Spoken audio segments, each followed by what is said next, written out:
こんにちは。今回はオンラインで動画とかを見てると、誰もが一度は、って思ったことがあるはずの、地味にイライラする問題。そう、音は大きいのに何を言ってるか聞き取れない問題について、スライドを使いながらサクッと解き明かしていきたいと思います。さて、今回の中心となる問いかけがこちらです。声は大きいのになぜか何を言っているのか理解できない。これ経験ありませんか？お気に入りのクリエイターの動画なのになぜか声だけが聞き取りにくい。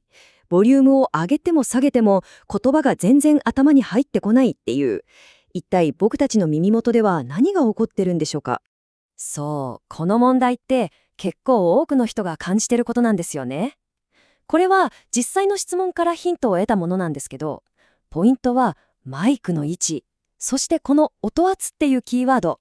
これがこの後の謎を解く大きな鍵になってきます。はい、では最初のセクションです。厄介な YouTube ボイス。なんだかお医者さんが患者さんを見るみたいですけど、このオンラインでよくある不快な声の正体を一緒に診断していきましょまさにこれですよね。なんか耳障りで、ただうるさいだけじゃなくて、聞いてるだけでどっと疲れる感じ。で、音量を下げてみても、根本的な聞き取りにくさは全然変わらない。この感覚、きっとわかるって思ってくれる人多いはずです。う。それでは、いよいよ診断パートに入っていきましょう。音を悪くする3つの犯人。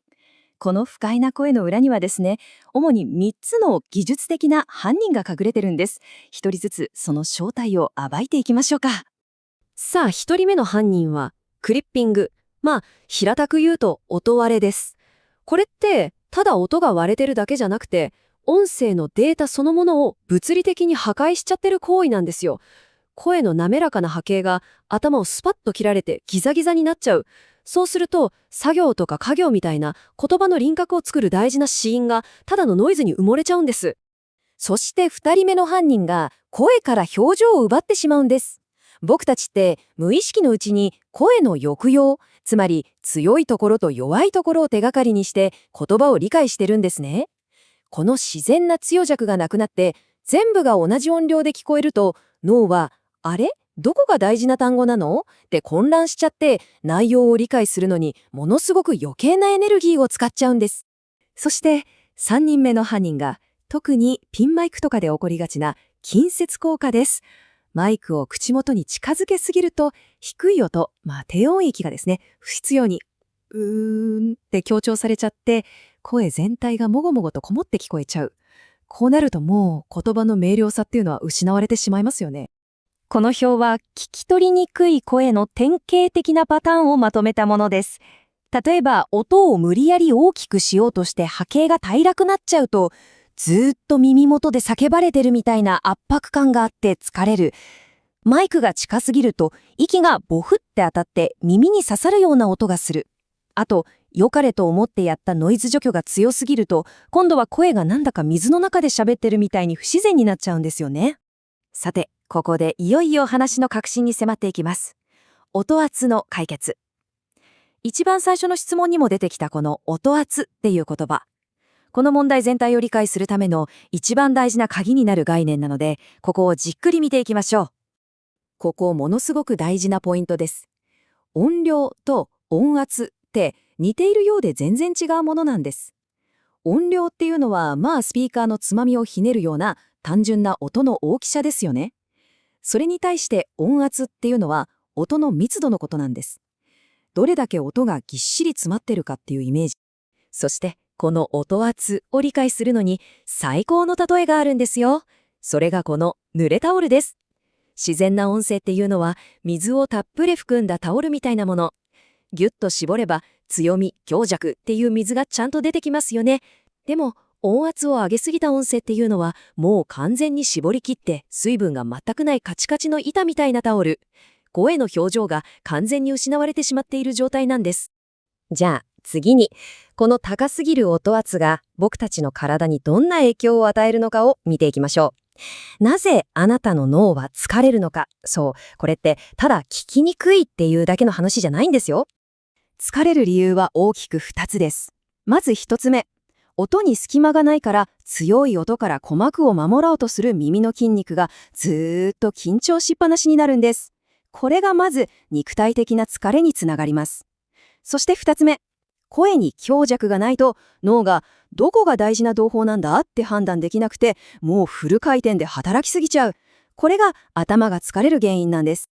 ちなみに、オーディオの業界では、この状態を的確に表すちょっと面白い呼び名があるんです。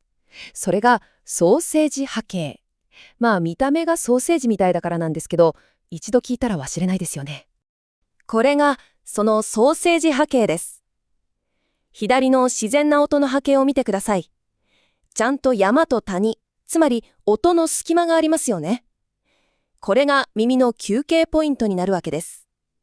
でも右側はもう上下にべったり張り付いて隙間が全くない。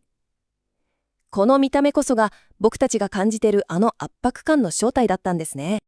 さて、ここまで原因をいろいろ見てきましたが、じゃあどうすればこの問題を解決できるのか。最後に具体的な処方箋をお伝えします。2ステップの音声修正法。特にご自身でコンテンツを作っている方は必見です。解決策は実は驚くほどシンプルなんです。まずステップ1、声のこもりの原因になる不要な低音をカットする。これが最初です。そしてステップ2、声の抑揚、つまりダイナミクスを殺さないように優しくコンプレッサーをかける。コンプレッサーっていうのは音の大小の差をちょっとだけ縮めて全体を聞きやすくするエフェクトのことですね。ただ音圧を上げるんじゃなくて、この2ステップが鉄則です。そして何より大事なのは、もう YouTube みたいなプラットフォーム自体がこの音圧競争と戦い始めてるってことなんです。やたらと音量が大きいだけの動画は自動で音量を下げられちゃうラウドネスノーマライゼーションっていう機能がもう導入されてるんですね。つまりこれからの時代は大きさよりも明瞭さ、これが評価される時代なんです。さて、ここまで来れば皆さんももう音圧の正体と聞き取りやすい声との違いがきっとわかるようになったはずです。最後にこの問いを皆さんに投げかけて今回の解説を終わりにしたいと思います。音圧競争、つまり音の大きさで勝負するこの戦い、最終的に勝つのはクリエイターだと思いますか？それともプラットフォームだと思いますか？ぜひ皆さんも考えてみてください。ご視聴ありがとうございました。